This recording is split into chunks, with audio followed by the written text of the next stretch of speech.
AMD has now launched the Zen 2-powered Ryzen 3 3100 and Ryzen 3 3300X, offering the same core and thread counts but for $99 and $120 respectively.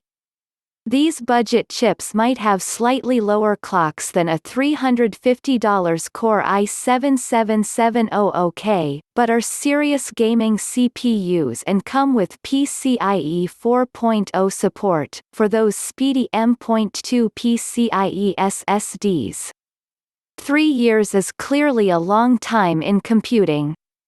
As you can see above, both CPUs are 4-core, 8-thread models, but are cut down quite significantly compared to the Ryzen 5 3600. They have just 18 MB total cache, including 16 MB L3 cache compared to 32 MB for the Ryzen 5 3600.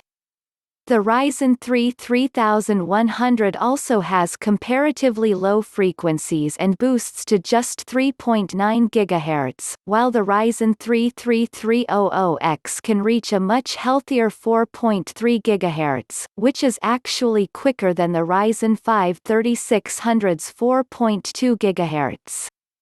Apart from the Ryzen 3 3100 and 3300X, there's more AMD goodness on the way in the form of the B550 chipset, which should be making its way to an affordable motherboard near you on the 16th of June.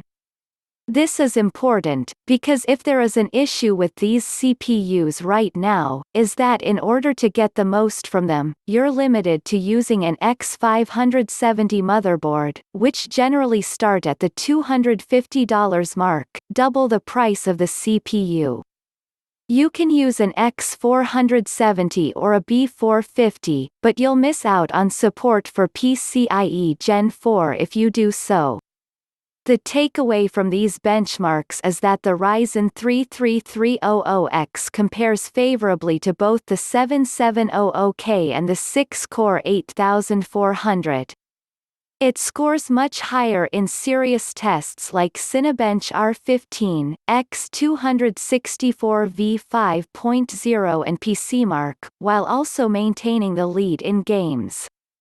Admittedly, the difference there is often slight and in some cases within the margin of error, but importantly it isn't any slower.